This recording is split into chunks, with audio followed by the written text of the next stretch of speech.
Hello guys, welcome to Denzi TV. This is a public service channel providing you with important updates and information related to current events and domestic travel requirements. Please subscribe to this channel if you need such information and don't forget to hit the notification bell and select all so you can receive all the updates as they come and you won't miss anything. In this video, we are going to discuss the travel document requirements for passengers from different airlines like Cebu Pacific, Philippine Airlines, and AirAsia going to Cagayan de Oro City. Updated to this April 2021.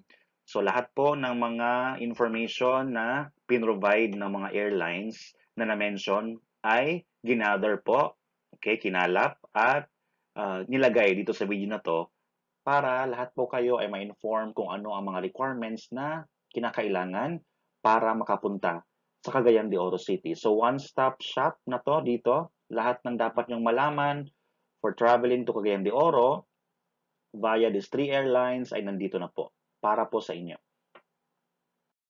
Unahin po natin ang mga requirements galing sa Philippine Airlines. Medyo marami-rami po to, so please stay tuned and siguro take note of these requirements kasi there's gonna be a lot of details provided by PAL.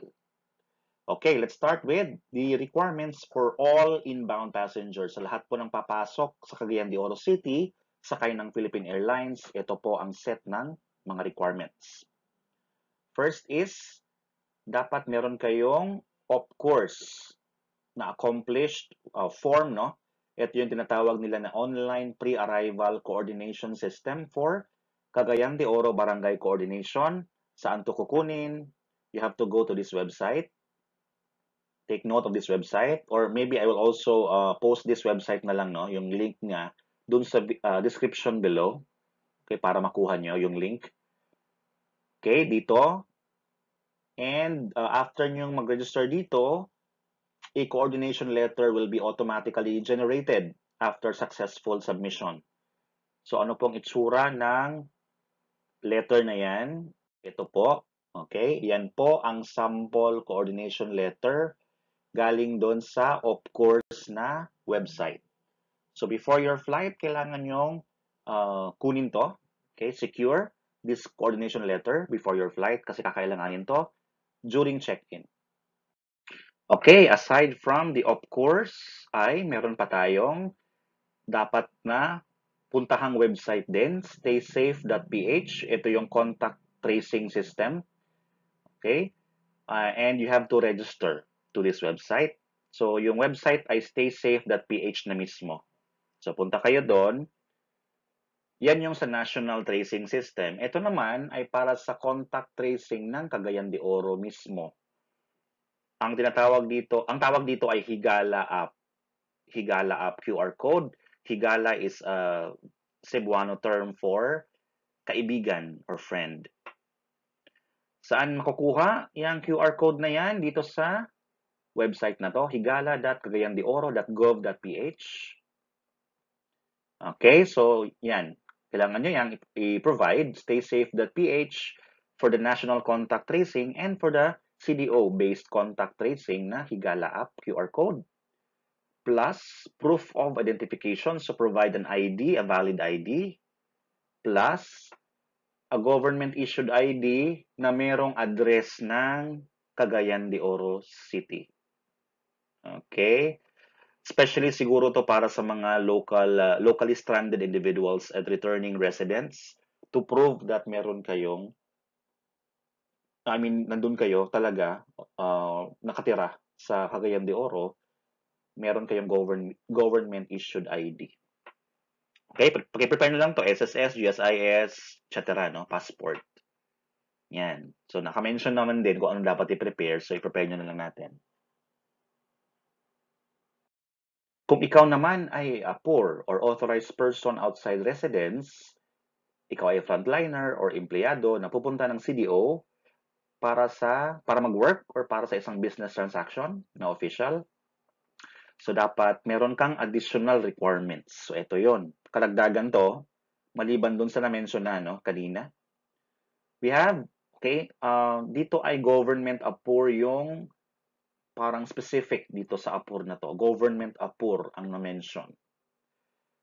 Valid ID, travel order, travel itinerary, and you have to pass the symptom screening upon arrival at the airport. So, government APUR ang evidently tinutukoy dito. Pero I guess, in my opinion lang naman, kung private APUR ka, you can translate this naman to your own private companies. Ano naman? Valid ID, travel order, at travel itinerary. So, I think translatable naman to dun sa private APUR din. Kasi pareho lang naman sila na APUR. So, pareho lang ng requirements. So, secure na lang din, kung ikaw ay private APUR, secure na lang din a travel order and travel itinerary from your own company. Para naman sa mga dadaan lang sa Cagayan de Oro at hindi magsistay doon, so transit passengers na non-residents of Cagayan de Oro City, ito naman ang mga requirements. Okay, so you have to coordinate with your respective LGU kung saan ka man papunta. Okay, may coordination dapat. You have to present a proof na mayroong kayong coordination. A letter perhaps, okay, or a confirmation email or whatever. Hindi naman kasi sinabi kung ano. And of course, you have to register and generate a travel permit through SPAS from spas.ph for presentation at checkpoints during land travel. At ito po ang sample ng SPAS confirmation para sa hindi pa nakakita ng SPAS. So ito yon.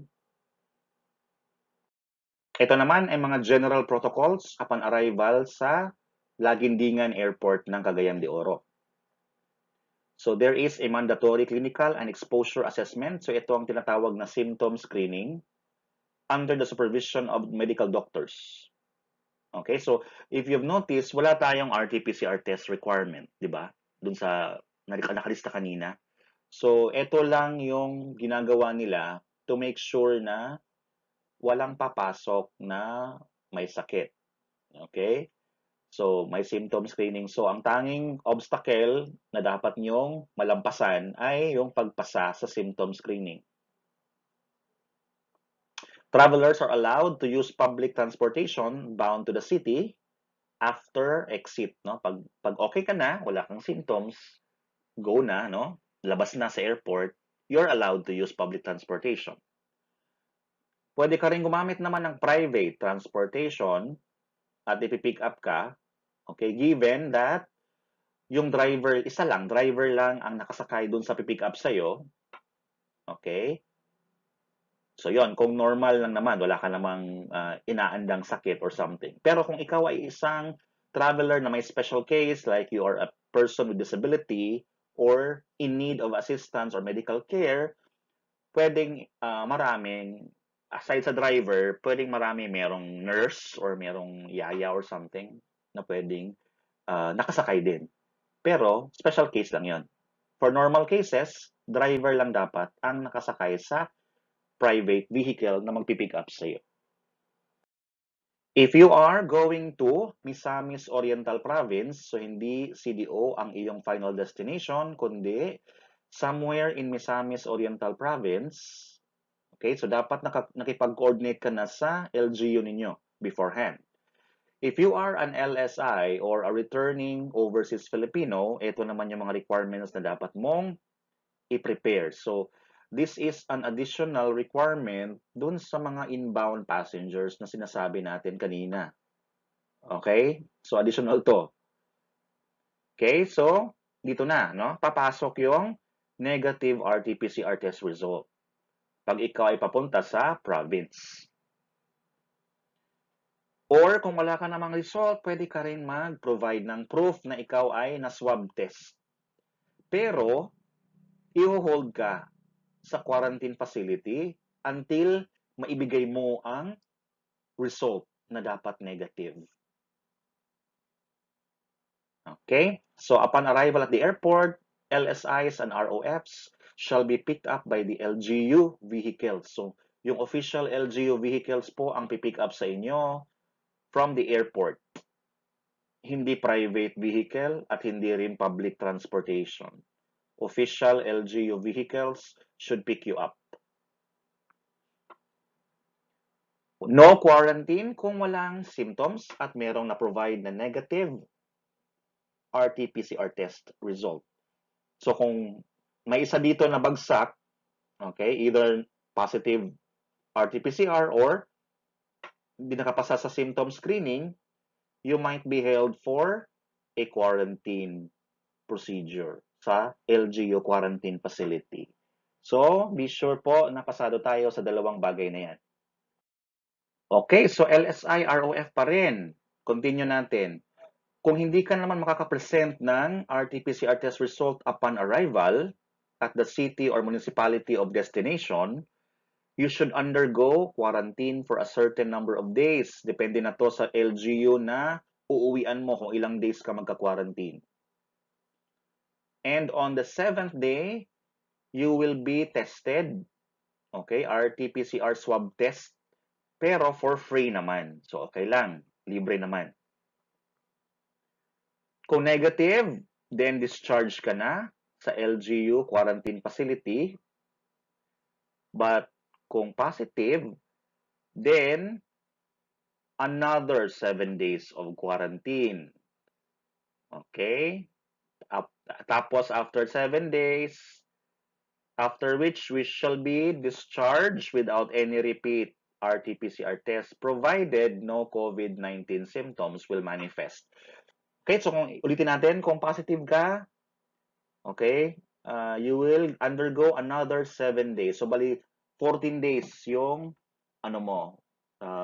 buong quarantine mo. Okay? Tapos, kung wala kang symptoms, after the 7 days na second 7 days, pwede kang i-discharge without any repeat. Okay? Kung walang symptoms. Pero kung may symptoms ka, malamang you will be staying there in the quarantine facility kasi nga hindi ka pwedeng i-release na ikaw ay symptomatic tapos nag-yield ka pa na positive. Okay, still under pa rin tayo sa Misamis Oriental Province bound passengers na LSI and ROF. So marami talaga yung requirements, no? Very detailed yung binigay na sa ating Philippine Airlines. So for travelers who have undergone vaccination, kung nabakunahan ka na, you have to present proof that you were vaccinated. Meron bang vaccination card? Okay? Upon arrival at the city of destination. Upon verification that you have completed the 2 doses of vaccine and 14 days have lapsed since the second dose, they will no longer be subjected to quarantine requirements. So, ito yung sa province ninyo.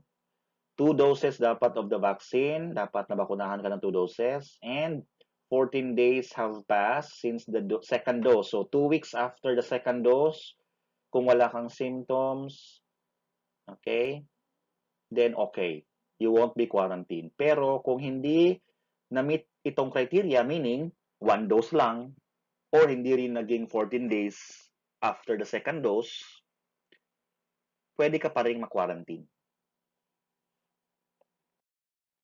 Misamis Oriental Province bound pa rin tayo ng mga requirements. Kung ikaw naman ay APOR na government, okay, government APOR, ito naman yung mga additional requirements that you should provide: valid ID, travel order, travel itinerary, and passing the symptom screening upon arrival. If you are a private APOR going to Misamis Oriental Province, may negative RT-PCR test result dapat. Okay, prior to date of arrival, 72 hours prior. Okay, valid ID, travel order, travel itinerary, and passing the symptom screening upon arrival at the airport. So what we can see, no, APOR na private at LSI and ROF, yung mga merong requirement na negative RT-PCR test result sa Misamis Oriental Province. Okay, yun po ay para sa Philippine Airlines. So marami, di ba? Okay, ngayon naman, dumako tayo sa AirAsia. Okay, ano ang mga requirements ng AirAsia going to Cagayan de Oro City? Unahin natin ang LSI and returning overseas Filipino. You have to register to Higala app. Ito yon. Okay. And you have to coordinate with your LGU before the flight. may pre-coordination tayo. So, meron dapat proof na nakipag-coordinate ka.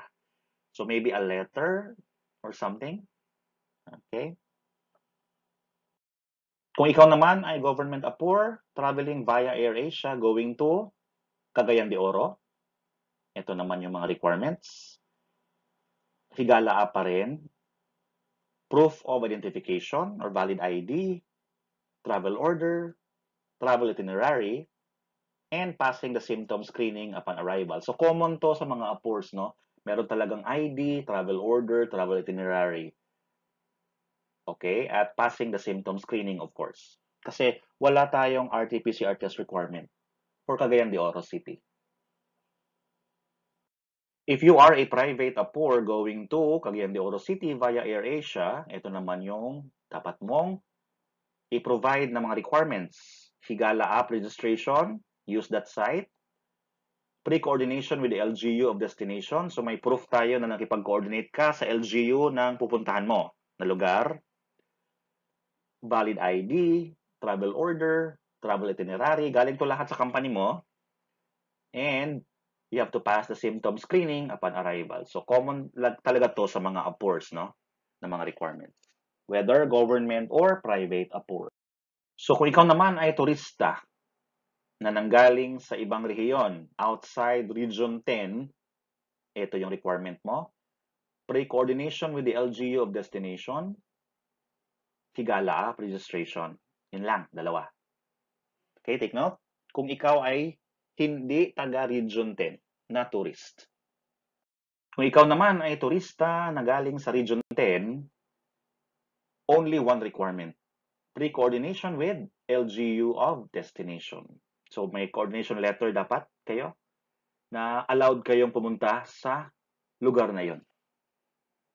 And ito naman po ang mga requirements galing sa Cebu Pacific Air for all inbound passengers going to Cagayan de Oro City. So isa lang po ang set ng requirement nila para sa lahat na to. Whether you are an LSI, an appur, a returning overseas Filipino, perhaps a tourist, okay? Isa lang po ang requirement nila na set. No? Uniform para sa lahat. S-Pass to get the travel permit. Of course, yung itong yung of course, yung kanina, yung pinakita natin na sample coordination letter galing sa website na to, services.cagayandeoro.gov.ph. Okay? So be sure na you visit these websites before your travel. Staysafe.ph and Higala app. Okay, so note din na yung of course at Higala app, hindi ito required para sa mga passengers na dadaan lang sa Cagayan de Oro City via Cebu Pacific Air. Okay? So hindi kayo required kung ikaw ay transiting passengers. And you have to pass the symptom screening upon arrival. Yan lang po ang requirement ng Cebu Pacific Air for all travelers going to Cagayan de Oro City. At yun po ang mga requirements. Okay, so kung ikaw ay babiyahe via PAL, please take a look at the video carefully kasi ang dami pong requirements na binigay ni PAL. Ang daming details, no? So maganda naman yun kasi maraming details. Mas mag-guide tayo kung anong gagawin kasi nga detalyado yung mga information. For Cebu Pacific naman, uniform lang halos lahat, no? Yung mga requirements. So take note din. So very common doon yung mga websites. Maraming websites ang ginagamit ng Cagayan de Oro for contact tracing, for coordination, and for travel pass. So gumagamit sila ng mga websites. So I will be putting all the URLs, the links, down the description below so you can be guided and you can get those URLs as you need them.